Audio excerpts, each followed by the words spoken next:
What's up, everybody, and welcome to the third episode of the War Room Podcast, the big number 3, the Babe Ruth episode of the War Room Podcast. My name is Rob. This is my friend here, Andy. Andy, what's going on, man? How you doing? Not too much, Rob. Seems like it's been too long since we got back out on the channels to talk to everybody. So I'm excited about today's episode. Absolutely, me too. I did want to throw out there with the recent events with Mr. Chadwick Boseman. Wanted to throw out an RIP there. Kind of a crazy story. Nobody even knew he was suffering, but I know there's a lot of Black Panther fans out there. I'm not one of them. I've never even seen the movie, so I'm just going to go with Vontae Mack no matter what. So, Draft Day, great movie. I thought it was a little unrealistic, but fun to watch. But yeah, Chadwick Boseman, R.I.P. That was rough to hear. It was crazy. It's just crazy to think when people. It's just you don't know what's going on in somebody's life. So when people were making fun of him and picking on him because he was losing weight and he was still filming and doing all these different things, people don't know that he was suffering through cancer and didn't say a word. So thoughts and prayers go out to him and his family and his loved ones and everybody that's mourning his loss. But it definitely takes a huge hit on everything. He was just an amazing actor too. So Fantastic. Fantastic. But this over the past week since the last time we talked, we did get some normalcy. Had a little football game last weekend. Central Arkansas versus Austin Peay. But, good time. Man, it was incredible. The first play of the game is a 75-yard touchdown run by C.J. Evans Jr. That was incredible. Absolute blast. It just makes me laugh because to think of it, if all the Power 5 schools backed out, that could have been Power 5 football. Like, that could have been, our, cream of the crop football games to watch. Yep. Don't get me wrong, it was fun, but, there were times where you would watch plays and you're just like, what are they doing? Somebody looks wrong, something looks backward. But at the end of the day, it proves a point that the virus isn't going anywhere right now. Everyone needs to protect themselves, take care of themselves. Don't get me wrong, I believe this is real. I'm not one of those skeptics that don't. But if you take care of yourselves and you do it right, we can still play the game of football. We can still play sports, and we can continue to move forward with the game that we love. So it was good to see, and there were some big hits. There were some big plays. So it was definitely fun to get some football back in action. Absolutely. Both teams reported home with 0 COVID cases. So, like you said, man, this can happen if it's done the proper way. Love the running game, though. But there was some, the offensive lines from a run standpoint, I thought did a pretty good job. Kier Crossley had over 100 yards. Man, it was fun. It was so much fun to actually have a real life football game. I know tonight as we're shooting this, we got 2 more games, Central Arkansas again. But yeah, it's a good time. Definitely excited about that. No, it's going to be great watching the first couple of weeks of football, even pro, college, or whatever it may be, since I'm a huge advocate for the run game. A lot of these games without any type of preseason games or all these new COVID implications, not a lot of quarterbacks are going to have their timings down. Not a lot of wide receivers are going to have real reps against other corners besides the guys in their office, their locker rooms, that they know their routes. They know what they're doing. It's going to rely heavy on the run game and those big uglies down in the trenches. So it's going to be some fun football to watch. Definitely.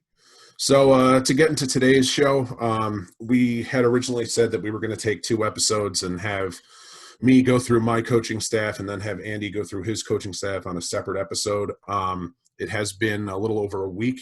My bad. Life kind of happens here. So we're going to actually kind of put this into one episode. I don't think there's going to be as much bickering as we thought. So we're going to just do this in one episode. What we'll do is I'm going to kind of go over my coaching philosophies, my scheme fits, things like that, the way I want to go about things. I'm going to run through my coaching staff, and then Andy's going to do the exact same thing on his end.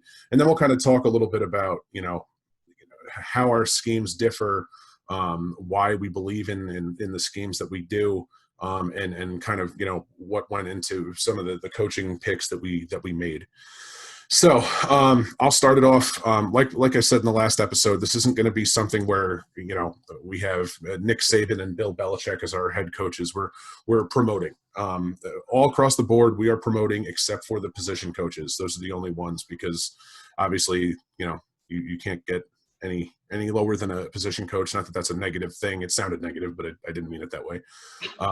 So basically, what I wanted to go over from an offensive standpoint, being a Raider fan, unfortunately, I have to watch the Kansas City Chiefs a lot more than I would like to. And the problem with that really is the fact that I absolutely love their offense. I love that zip and fly offense where, man, there's just so much creativity. There's so much speed. There's so much, it's impossible to cover because you have playmakers all over the field. It's so much fun to watch. With that in mind, though, I know people are probably thinking that we're going to see an Eric Bieniemy hire here. I am all for Eric Bieniemy. Should absolutely be a head coach in this league. But I, again, didn't want to just use the big names out there. So I'm actually going with Brian Harsin from Boise State. I do know he's under contract until 2025. So he probably wouldn't be accepting my position, but let's just say he did. He uses his playmakers all over the place. He runs a little bit of spread. He can run from the I form. He runs a lot of power. He's all over the place. He utilizes his tight ends out wide, but he also has them blocking inside too. He utilizes players to showcase their strength, which I don't think is done enough of. I really, truly believe there's a lot of coaches out there that would rather lose their way than win someone else's way, and that drives me crazy. With that in mind, I am going to dip into the Kansas City Chiefs coaching staff a little bit with Mike Kafka. He would be my offensive coordinator as well as my QB coach. I know that he was offered the Eagles offensive coordinator job and was blocked, but like I said, he accepted my position, which I'm very excited about. So good work by you. Yeah, man, I got a sales, man, 101, got to finagle. Love it. So basically, the reason for that for Kafka is I love how he creates passing lanes, and he also it's kind of an old school flair too, where he utilizes his offensive line to create passing lanes because even though Mahomes isn't the shortest quarterback in the world, it just makes it a lot easier for the dink and dunk passes, the inside slots, stuff like that, to have a pathway through the offensive line to get a pass across. Obviously, lets it fly too, and utilizes the receivers in the right spots, but at the same time, that's it's going to work great with Harsin with the creativity there. For the O-line, I'm going with Tim Pulsek from Iowa. Little spoiler alert: we have 3 Iowa coaches on our coaching staff. I love it. Let's go. Love it. Man, Iowa O-lines. It's just I understand they haven't been as great as they were. I just love how they're taught. It's a man-on-man power scheme. Beat the man in front of you. Simple as that. And they're detailed enough too to help Kafka create those passing lanes I was talking about. The one that we're probably going to disagree on, my running back coach, is going to be Charles Huff from Bama. Andy is a gigantic Bama hater. Yep. But my reason for it is their running backs, aside from Trent Richardson, but they can do a little bit of everything. They compete on all facets of the game. It's a winning atmosphere. He's a really relatable dude. I love listening to him. He's just a really cool guy. And he has ties to a ton of players in the NFL. But my running backs have to be able to pass block. They have to be able to catch out of the backfield, and they have to have vision. That's my big thing. So I need to have that there. From the wide receiver coach, I went with Matt Simon, University of Minnesota. This dude loves football. Loves it. They have 3 wide receivers in the NFL from him. Tyler Johnson last year, I know we were big fans of him. And this coming year, Jason Bateman's going to be coming up too. So their receivers are taught to play football the proper way. Again, they run block. They're as exciting when the ball is not in their hands as when the ball is in their hands. These guys are they're hunters, and I love that. I just absolutely love that. And for the tight end coach, and to kind of wrap up my offensive scheme here, I went with a Raider coach. It's my only Raider coach that I have on there, but he's probably my favorite coach on the staff, Frank Smith. Always been a big Frank Smith fan. He did a hell of a job with Darren Waller. But at the same time, again, versatility and well-rounded players. The tight ends will be able to catch. They will be able to run block. They're going to block when the ball's not in their hands. And they got to know that, they got to understand the ins and outs of blocking in general. There's a lot more that goes into the tight end position than what people realize. So there's going to be times where they're one-on-one with an elite edge. They got to be able to use their hands and their feet properly to make sure the quarterback stays on his feet. So it's important to have, but essentially as a whole, a lot of creativity on offense. You're going to see a lot of work out of both the X, the Z, the slot, interchangeable pieces lining up all over the place. Just having just letting the ball fly, man. Honestly, just going to do a lot of that. So. I don't know. Did you want to go into your offensive scheme now, or do you want me to just finish off with the defensive side? I mean, how do you feel? I could take over my offensive scheme. I could talk about that, or if you want to continue your overall flow. I mean, it seems like you got a good roll with it. I mean, I know we were laughing about Iowa, and as soon as we said that, I realized I'm wearing a Maryland shirt as I'm holding up my Maryland shirt right now. But that's Maryland basketball. But you tell me what you want to do. It doesn't matter. I'll just finish it up then. So from a defensive standpoint, defense is my thing. I love it. Starting going all the way back to what was called the Planet Theory. This is what really got me into defense. And it was basically the scheme that Parcells created to get Lawrence Taylor off the edge. Essentially that's what it was called. And the Ravens really made it more famous in 2000. Essentially what it is you have a complete dual nose. You have, the Ravens had Tony Saragusa and Sam Adams. That's 700 pounds in the inside of your defensive line. At the same time, I also love the modern, Fangio defense where, so much is focused on the edge. And utilizing those defensive ends, essentially the five techs to really just basically seal the seam and allow the edge rushers to get around, the Justin Smith, Aldon Smith combination where so many times Justin Smith was just basically blocking for Aldon Smith to get through the edge. I love that. So essentially with that in mind, I wanted to look at a defense that was really hybrid. And to me, the best one for that is Baltimore. I went with their defensive line coach, Joe Cullen, as my defensive coordinator, 14 years experience. And along with that, my linebackers coach is going to be Mike McDonald from the Ravens as well. I want their front seven. I want my edge rushers to be able to play with their hands in the dirt. At the same time, I want them to be able to stand up. I want my three techniques to also be able to play five tech. I want my nose to be able to still, obviously eat up those blocks, but at the same time create penetration and get into the backfield. My defensive line coach, with that in mind, is going to be Brenson Buckner from the Arizona Cardinals. Again, another really relatable guy. Actually just found out today that he is the godson of Otis Sistrunk, which is a very famous Oakland Raider from back in the day, and I had absolutely no idea. So that's pretty cool. He was the man from Mars. So that was pretty exciting for me. But Buckner has experience in both 3-man front and 4-man front. He's going to help me really, allow those defenders to be, again, versatile and interchangeable. From a secondary standpoint, I'm going to go with Matt Barnes from Ohio State.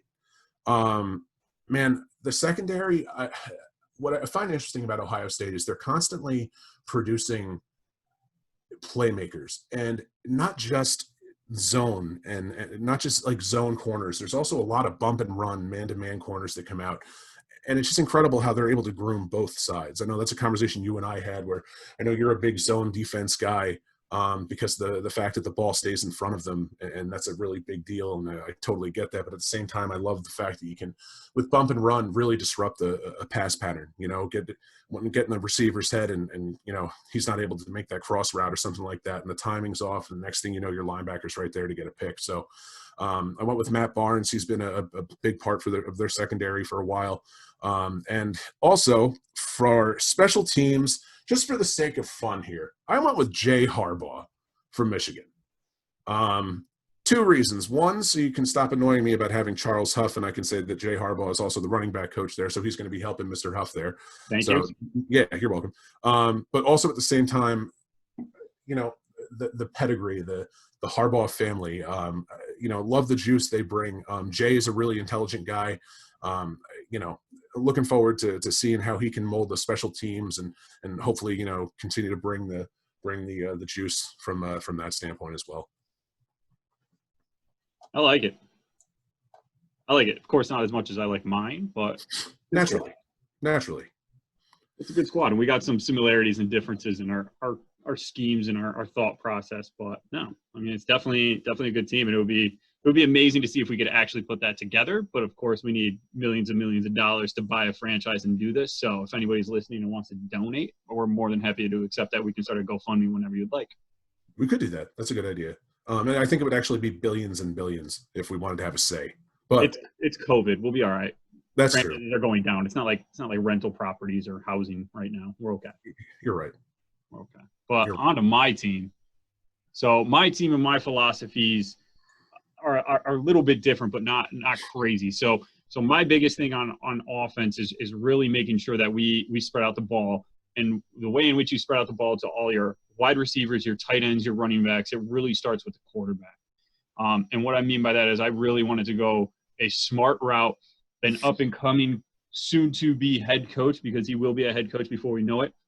I went with Byron Leftwich. So people forget that he is the offensive coordinator right now for Tampa Bay. Tampa Bay fans are probably screaming at me saying, we don't forget, we know exactly what's going on. But then again, Tom Brady overshadows everything that is going on there. And if Jameis Winston wasn't so much of a spaz, people can look at his stats that he put up last year as a mediocre quarterback in a Byron Leftwich system, and they're ridiculous. He had the most passing yards, and he had 30-plus touchdowns. Granted, he had 30-plus interceptions, but we don't want to talk about that. It's not an ESPN 30 for 30. So he would be my head coach. And based upon him and all of our philosophies going off of that, Ken Dorsey becomes my offensive coordinator. So another former quarterback. He's a current, I know I'm a homer here, he's a current quarterback's coach for the Buffalo Bills, but I really do love what he has been doing in his time in the NFL. So working with the Carolina Panthers prior to, really working with Cam Newton, now working with Josh Allen, really taking those steps up where he's been a smart guy. Sometimes it's what people talk about in the past where it's with the player mentality. You may have been a great player, but a terrible coach, or an okay player and a great coach. And I think that's what he is. He was an okay player. He did great in his systems when he was in college, but he's really turned it into a fantastic coach, which just makes it just so much better. Going from there, I got to go another hometown route with my running backs coach. I got to go Mike Hart. I'm an upstate New Yorker, so watching Mike Hart come out of upstate New York where people are like, you guys can't play, there's too much snow, blah, blah, blah, it's too cold. Everyone makes jokes about that. Whatever. He came out, he kicked ass over at Michigan. He did a great job. And now he's actually turning in a name for himself in the college ranks. So he's the running backs coach for Indiana. And Indiana does have a great ground game. They've had a 2 running back system that always comes out of Indiana. And that's what I'd be looking to run on my team. Is I'm not one of those, we just have one running back and just feed him to death type of guys. I'm a guy that likes to be very interchangeable with his running backs. I like to slide my running backs out wide. I like to do 2 running back sets, and I also like to do the running back set where there's 2 running backs, one in front of the other in kind of an I formation where it's more of a fullback type. And Mike Hart has been all those different positions throughout his time in the league and now coaching. Going down to my wide receivers coach, I mean, this is just a given. I got to go Dennis Simmons. So Dennis Simmons is the wide receivers coach out of Oklahoma. Being out of Oklahoma, he has 4 wide receivers in the NFL since he started there at Oklahoma. I know I make fun of Rob because Rob picked Huff as the Alabama running back coach to be his running back coach, where my fight is Alabama. You can open the doors and 5-star running backs are going to come there. Same thing with Oklahoma to a standpoint. But I really do love what they do with their route trees and their concepts there, where it really is all on the offensive line in order to be chippy with it. I mean, granted, you've had some amazing quarterbacks come out of there, but those wide receivers have to learn how to run routes in order to get open for those quarterbacks. And all those routes, I'm not a dink and dunk type guy. All those routes are 10, 15 plus. In and ups and the yaks that they get after the catch, it's just amazing. So I think he's done a fantastic job there. Continuing with my trend of quarterbacks. So, of course, like I said, former quarterback, head coach, former quarterback, offensive coordinator, former quarterback is going to be my QB coach. He's not even in the league. He doesn't even coach in the league, doesn't even coach at college. He's the quarterback guru. So I'm going with Jordan Palmer. So Jordan Palmer, he doesn't, like I said, all he does is work with prospects coming out of college and then pro players when they're in their summer and they're doing their workouts. So he was working with Joe Burrow. He works with Sam Darnold. He works with Josh Allen, of course, but he goes into that same bucket that we've talked about before. If you look at his stats as a pro quarterback, he is atrocious. He was bad. But to train these guys, he has just done a phenomenal job with the amount of top 5, top 10 quarterbacks that have been drafted. And he understands the game of how to tweak people's their throwing motion, to work with them and really break them down to what they need to do in the pros, because he couldn't do it. And that's what makes him super special in that regard. And then, of course, I mean, here's one of my Iowa picks is I got to go with Brian Ferentz is my tight end coach. So Iowa has just been churning and burning 2 tight ends and tight ends year after year after year in the pros. I'm going to run a 2 tight end set with my team. So he's had multiple tight ends get drafted in the NFL. And in order for me to run a 2 tight end set on my team, I need them to do anything and everything that they possibly can. So we're going to have them in against the line. They're going to be our extra offensive linemen where they're going to have to run block and pass block. And then they're also going to be able to slide out wide where we spread our entire field out past the numbers. So he's the guy that I'm really looking forward to get our guys in that scenario. So it's going to be a run-first type offense, but we're going to have that passing attack and everything that we have. And in order for us to be a run-first type offense and a passing attack, we have Brendan Nugent, our offensive line coach. He actually is the assistant offensive line coach for the New Orleans Saints. And it kind of falls into that boat of what Rob was talking about with his people before. So he's been blocked in the past to interview for other NFL jobs. Like, he is a fantastic offensive line coach that I'm convinced one of the only reasons why Drew Brees keeps coming back to play is because he knows he's not going to die. And what I mean by that is he has the guys up front. Granted, they get him the talent, but his schemes in which he runs where it's not just a single pulling guard. It's literally just, hey, you big uglies line up and beat the guy in front of you and beat them into a pulp. And that's what I like with football. I don't like to get cute with it where the guards are ducking down and leg whipping and whatnot. It's, hey, you see the man in front of you. If he spins off and goes to the other one, you got your help on your left tackle or your center. If you're a guard, make sure that you pick up the man that comes to you. So that's my type of offense, and that's what we look like there. So it's funny you bring up Nugent, because the coach that got me interested in learning the ins and outs of the offensive line schemes was Aaron Cromer, who is the connection there, because he's with the Saints as well. And I actually almost went with him on my staff also. It's interesting because the power scheme, to me, it's a lot easier to pick up. It's like I said, man versus man, one-on-one, beat the guy in front of you. But at the same time, and I thought about this a lot, the outside zone scheme, you can really draft that late because it's all based upon athleticism. Oh, yeah. I decided not to go with it because I do believe in the power scheme more, but the outside zone, man, you can really have a line filled with undrafted free agents. As long as they have the footwork and the agility, they can do it. Yeah, and you have to have that mobile quarterback too, where if things do panic, you can hit that panic button. So it's going to be a hard-nosed type offense, the way I explained everything in my most Italian way possible, as fast as possible. But that's really what we're looking for. I'm not trying to reinvent the wheel. I'm not a big gadget type player. I'm going to run a 2 tight end set, 2 running backs, and it's going to be basically, we're better than you, we're bigger than you, we're faster than you, and we're going to go after it that way. And which is a complete shift from how my defense looks, because my defense is a zone scheme. I don't believe in 3-4-4-3. I know, Rob, that's huge for you too. I basically just call it a hybrid type. So my hybrid type defense is going to consist of a mixture of always down linemen, 3 down linemen, but either technically he's a 4th down lineman or a linebacker or a safety in the box, but it's really just a zone scheme. And what I love about zone schemes is the reason that a corner can blitz without being detected. That's huge for me in a zone scheme, and that's really what I'm looking for in my team. So all that starts at the top with Todd Grantham. So Todd Grantham is the defensive coordinator for the University of Florida.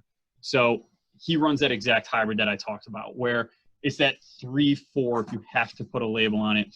But those linebackers and safeties are down on the end of the line, and it hides the blitz. So what he likes to do and what I like to do with my team is we're always going to have 4 or 5 guys in the box almost, where it's down low. They're always looking like they're blitzing. You may not know who's going to have a hand on the ground, which is really going to cause confusion for everybody on the back end, which is then going to lead to my D-line coach, who is Bill Johnson. So Bill Johnson is the D-line coach for LSU. I mean, LSU, just it's a powerhouse factory of defensive linemen, and it's just hybrid defensive linemen. So that's the thing that always pisses me off in the draft, and I know it does with you too, Rob, is where they say, oh, this is a defensive tackle, but in the draft he's being graded as an outside linebacker. It doesn't matter. That's what they do, and that's what they coach at LSU. He was also the Rams defensive line coach in 2018, where the Rams were still a fantastic squad. My linebackers coach is going to be Chris Rumph. Chris Rumph is the coach out of Tennessee. He was the former Florida linebacker or D-line coach in 2015 through 2017. So he knows the type of scheme that we're trying to run, that hard-nosed type scheme where our linebackers are lean and mean and flying around. My linebackers are not going to be big bruisers. My linebackers need to be able to cover. They need to be able to drop back in coverage, show blitz. If they need to hit the gap, if they need to dive in, they can. But predominantly they're going to be in coverage, because one of the things that we're going to be doing too is we're going to be doing a lot of cornerback blitzes. So with cornerback blitzes, we got to drop our linebackers back into coverage. An underrated pick is going to be my defensive backs coach. It's going to be Steve Clinkscale. So I love this guy. He's the defensive backs coach out of Kentucky. So Kentucky doesn't get the burn that people give. Like, people look at Kentucky as like they're a basketball school, and they just have phenomenal players. They have players that come out of there every single year. They may not be flashy, they may not be studs all around, but their zone scheme that they run keeps them in every single game. Granted, their quarterback play year in and year out has been atrocious in Kentucky. You can attest to that, and you can talk about that, Rob, with your now wide receiver / running back / quarterback that was drafted by the Raiders. Stop it. But hold on. How are you going to say Stevie Johnson U is a basketball school? It's Stevie Johnson U. What are you doing? Come on. I'm just trying to make sure you're not so serious. Just why so serious? But no, I think I like that. He does a phenomenal job out there. And one of the big things that he looks to do is he doesn't recruit small guys. So his corners are all big, long, and lanky. Granted, they do have some that can play nickel or dime if need be on the inside. But they're 6 foot and above, which is huge for us and what we're going to be running with our zone scheme. And then finally, that basically brings me down to my special teams coach. And my special teams coach is LeVar Woods. So he's the special teams coach out of Iowa. Why did I go Iowa? Because why not? I mean, Iowa is just a fantastic school in which the way in which they run their program. I just can't say enough about all the players that come out of Iowa. You don't hear any complaints about them in the pros. It's just run well from top to bottom. They're disciplined. They're structured. They may not be the most athletic. They may not be the strongest. And I'm just AJ Epinesa right now. But they are well coached. And at the end of the day, if you ask them to do something, they'll do it. So they also had a top 25 special team, so that doesn't hurt as well. But that rounds out my coaching staff. So a lot of inexperience, going a lot from the coaching ranks of college up to the pros, but really wanted to give people the opportunity, especially under the head coach in waiting. So it's going to be Byron Leftwich is going to be my guy.